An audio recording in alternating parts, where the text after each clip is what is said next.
earning comes from a combination of hard work, the opportunities in front of you, the value you give individuals or the marketplace, and then your curiosity to keep learning more and equipping yourself with skill sets to amplify that value. And so that can be within a company as an entrepreneur, it can be in a business as an entrepreneur. And the key thing here is that those two things put together are going to get you the largest scaled result.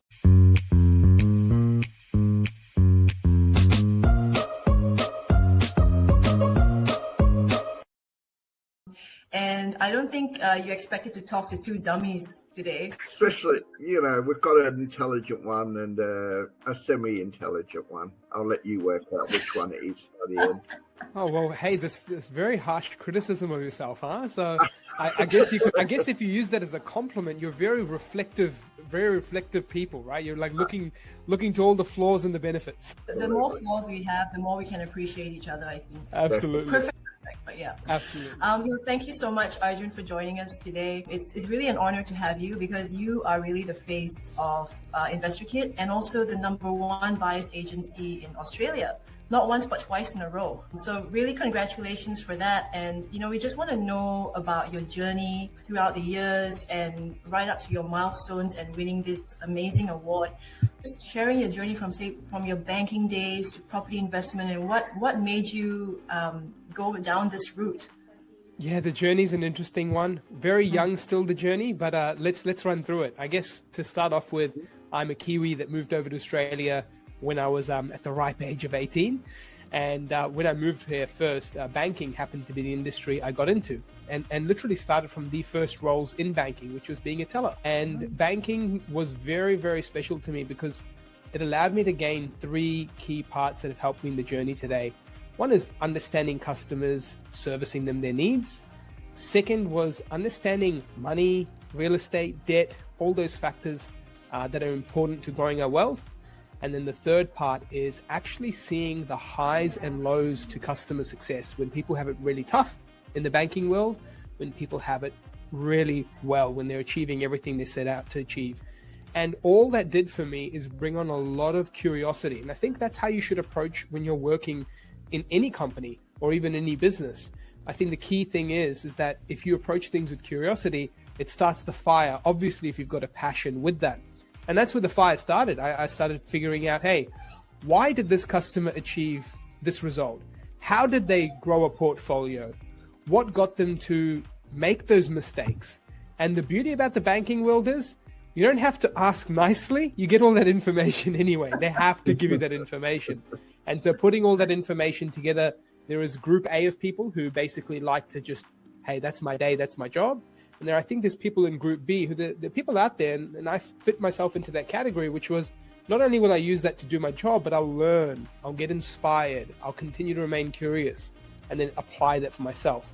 And that's where it started to building a portfolio, using professionals to build one, using no professional support to build some, seeing the pros, seeing the cons, leaving work after building a bit of a portfolio to starting InvestorKit in 2018, which over the last 6 years has grown tremendously, and now thanks to our clients, that is, and thanks to our team, we're in a position to say we're the best in the country, not once but back to back, and the only in history to do that. That's amazing. One of the really important things I think you mentioned there is, like, Karina and I know this as well as yourself, but for our audience and clients, it's about having drive and self-motivation. You've got to be able to drive, and I really admire that about yourself. And it takes a lot of energy and excitement. And if it was easy, everyone would do it.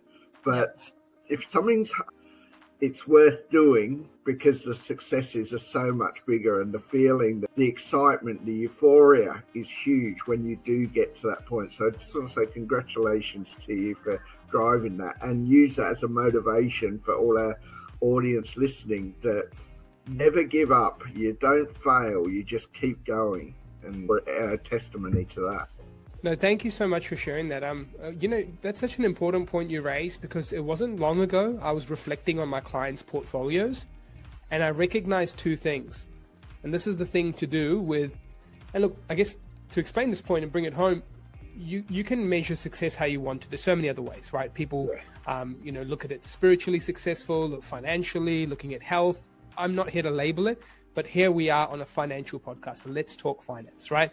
So from a finance and growth of finances, there are two things in common, and they can be either separate or together, that were the most common amongst the most successful clients I had. And one was how many gray hairs they had, right? How many gray hairs they had, so the older ones. And then the second was how much they earned. And so why that's important, it's obviously there's many third and fourth and fifth benefits as well. Like it's not just what you do with your earning, it's not how much you earn, but what you do with it. But the two things I want to point out, the what you earn and how old you are, teach me very important things to your point, Steve. One is you've got a lot of time to get things right. And so if you keep persevering through it, trust that long term, the time usually solves it a lot, because the top of clients that I have aren't, 18 to 25-year-olds. The top clients I have are older clients. And then the second thing is the earning piece. Earning comes from a combination of hard work, the opportunities in front of you, the value you give individuals or the marketplace, and then your curiosity to keep learning more and equipping yourself with skill sets to amplify that value. And so that can be within a company as an entrepreneur, it can be in a business as an entrepreneur. And the key thing here is that those two things put together are going to get you the largest scaled results. Not that everyone needs that financially to be well, but it's just that's the fact. You earn the most and do something with that earning, or you're the oldest in life because you've been patient. Got with property as well. It all takes time. You don't go buying into property in expecting to make money in 2 to 3 or 4 years' time. You've got to have a plan in place, a strategy. Don't just go for one. Think big and have a strategy, and you'll achieve it. Yeah, nailed it. Absolutely nailed it. And speaking of strategy and plans, right, Arjun, what differentiates InvestorKit to other buyer agencies out there? What makes your process, your customer acquisition process more unique and promising, to clients who want to buy maybe their first property or their third, fourth, fifth one, compared to other providers out there? Yeah, there's a few things. I want to firstly start off with the real estate industry is a hard to trust industry. Okay. And it's true. There are a lot of people who don't give it a good name. And there are a lot of situations that have happened to, poor families out there that have been impacted heavily as a result of, not the right professionals. So that's the first difference part. It's our trust. And, our trust comes from a couple of areas. The fact that we've got over 500 combined Google and Facebook reviews, all of which are 5-star, that people are leaving happy and feeling pretty good. The second is that we've won 2 back-to-back Buyers Agency of the Year awards by an independent real estate business community. The third part is that we have the most media features and mentions in Australian media amongst all buyers agencies in the country over the last couple of years. And so that comes from our research. Our research is out there giving you insights where we've said X will do X percentage, check it out, and you can check it out a couple of years later, 2 years later, 3 years later, even 4 years later. So the main thing is trust is our first point of difference, whether it be from customer advocacy, whether it be from industry recognition, or whether it be from the media and the predictions and forecasts and things we've shared. They're all searchable. That's the first core point. So no one has to feel like they're going to someone where they are unsure of that trust. Second part is the way we built our business. And the way we built it, I took inspiration from CBA's private bank. And what the inspiration was a 5-to-1 client model. I truly believe that if you go to a buyer's agency, and it's the opposite thought here, it's really important to get right. People think that if I go to a smaller buyer's agency, I'm going to get everything and feel like I've got that one person and they're going to really look after me well. And remember, I'm not here bagging on them. I used to be a smaller buyer's agency, so I must remember my humble beginnings. But the important part is this. I also remember those days where I'd jump in on a podcast 1 minute, I'd jump in on a marketing meeting the other, I'd then jump in to an onboarding call, I'd then jump in and go, 10 minutes for tea, look at my phone, 50 agents are trying to call me back. I'd then jump in 10 client missed calls. I then come back to it and I have more client negotiating meetings. And then I go, oh, I have to go and make property reports for those clients I want to present to tonight, the properties I like for them. And then I'm trying to work all this out for them. Yeah. And here's the problem with that. One person can never be a specialist at something if they're trying to be your everything. And I had that issue too. We all don't come from perfect businesses from day one. They build to perfection. And I think that's where we are today. And this is where the 5-to-1 model came from. When you come and work with InvestorKit, you have onboarding team to make sure we're the right fit, you're the right fit, and we can actually go through your challenges, because you might not need our help. You might recognize that there's 2 or 3 tips away and you can go and do it yourself, and that's okay. Then you have your strategy team, one strategist whose goal is building a portfolio strategy with property investing. And they will be there ongoing. You can reach out to them. They can reach out to you. Their main point of contact. Revaluations, portfolio evaluation, buy, hold, sell, assets, reviews, things like that.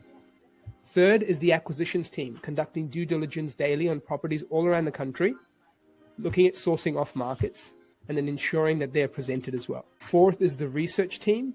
And the research team here is focusing on conducting client research, producing research reports, and ensuring they are put together well with our forecasts to be able to get you in the right growth locations. And then fifth is the client management team. We're here to basically make sure that when you exchange and you go all the way through to settlement and just afterwards, nothing was missed. Pest and building, settlement, insurance milestones, property management handover, just making your experience smooth and laid back. So now you've got 5 specialists in every single area that can look after you, and you'll know that they're not doing 20 different things. So that's probably one of our other biggest differentiators. Now, the last one, everyone can say it, the results we get, the case studies we have, the customer outcomes. I'm not here to talk about that. I think that's a given if you're working with someone when we're here doing that. It's the other parts which are core factoring, core differences. No, that's fantastic, Arjun. It's very holistic what you do. And also in saying that, because not everybody can do everything, like 20 different things at one time, although we all think that, we're a jack of all trades, and what's that saying? Master of none. That's it. Yeah, and then, when you have like a client and then they come, and obviously that team by your side is critical for their success, and for InvestorKit, your buyer's advocate. What's the importance of your clients also having a good accountant, a good mortgage broker, conveyancer, and a financial planner on their side? Why should they consider these other parties as well to ensure that their property investment journey is successful? Building a team is critical. It's a really good point you raised, Karina. So where I feel people go wrong is they build half a team.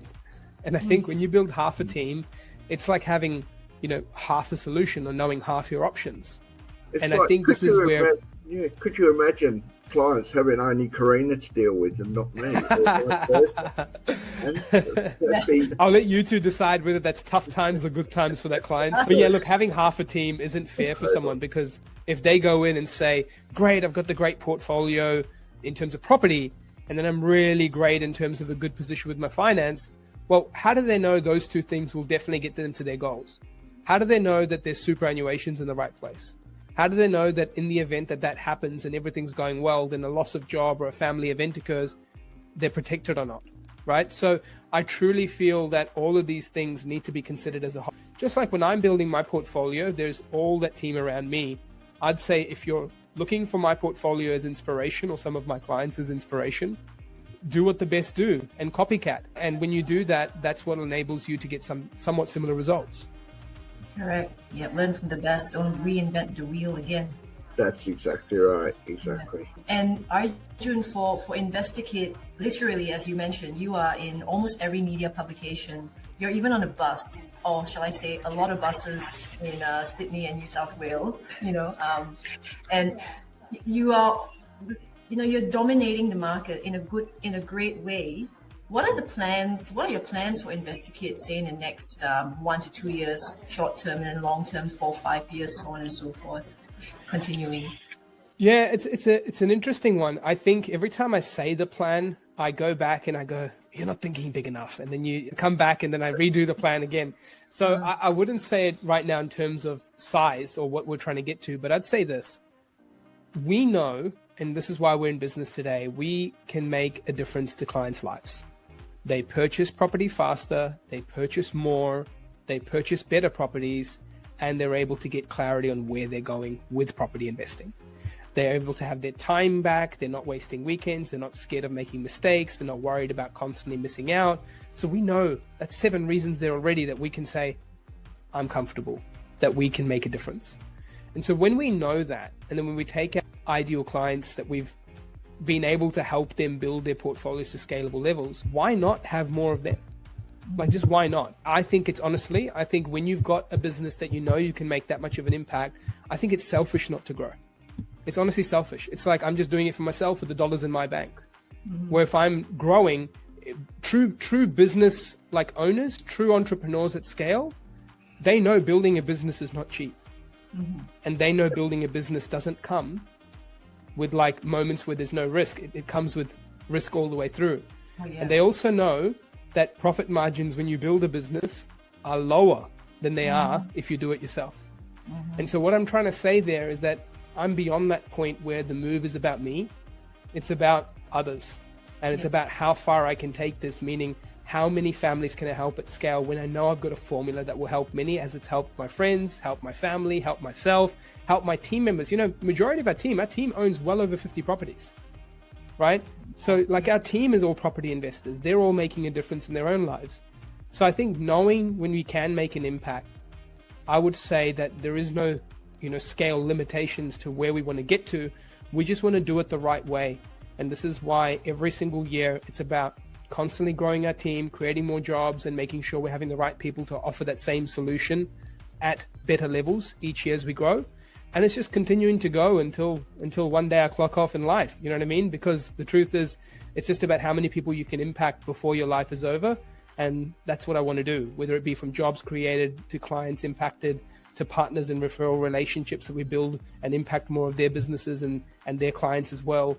It's all down to that one thing. The business is at a stage now, it's well beyond what it's about for me. That's amazing. One of the key points that I think I take out of that, being an ex-financial planner and everything there, is that you review your sort of business plan each year. And you review where you're going, what's worked, what hasn't, what can be improved.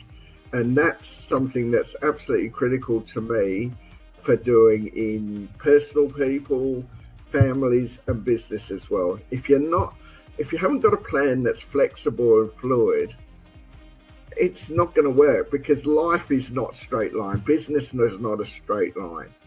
So you've got to be able to adjust. And that's one of the key things I heard you say there, which is fantastic. Yeah, and as you're building out a plan, Steve, it's always important to remind myself, like, better is better. You don't want to be bigger for the sake of being bigger. Yeah. You want to get better, and as a result of getting better, you just get bigger. It's your why. Why are you doing it? That's it. Yep. Correct. No, that's amazing, Arjun. We literally have 5 minutes left to 11. Is there anything you like to add? I'd say on the journey, when people are listening to this, I know this episode, you've heard a lot about myself and the business and where things are. I guess to give something back really in terms of not so much myself and the business, but what some of the learnings that I've realized in building a portfolio that people can have as core tips. I shared 2 things earlier, which was income growth and time. And so the importance to stay patient, but also focus on yourself. But I want to expand on that income piece a little bit more. I'm yet to find a large proportion of clients that have done extremely well using property investing to get out of the rat race as their core reason. And this is something really important to acknowledge. Those who are trying to get out of the rat race and are hating what they do, usually those who don't stick to long-term plans because they need everything to be sooner. They usually don't stick to the actions that get them to where they want to. They constantly look for new actions. And they capture shiny object syndrome. And so one of the most important things I've seen is that the clients who actually get ahead the most are those who actually don't mind what they do and want to just create a better, enhanced future for themselves and loved ones, not a future where they can quickly get out of what they do. And so that's something that I've always picked up. It's not about just what they do. They usually are okay with what they do, are enjoying it. And if not enjoying it, they know it will be transitory. But what they're trying to figure out is that they're not trying to get out of working or responsibilities or life in general with investing. So that's another tip.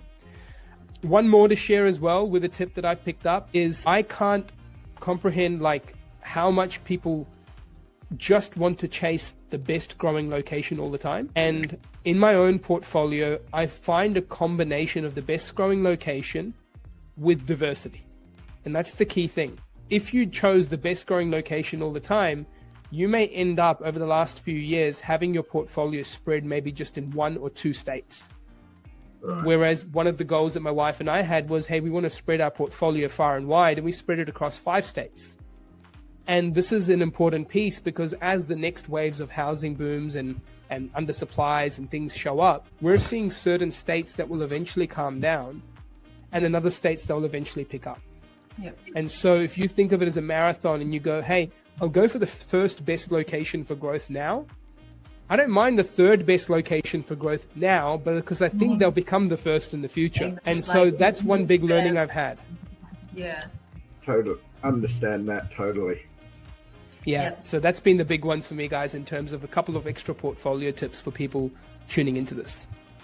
Yeah, that makes complete sense. No, wonderful. So Arjun, for people who want to just at least have that initial discovery chat with your team members, where can they find you on your website?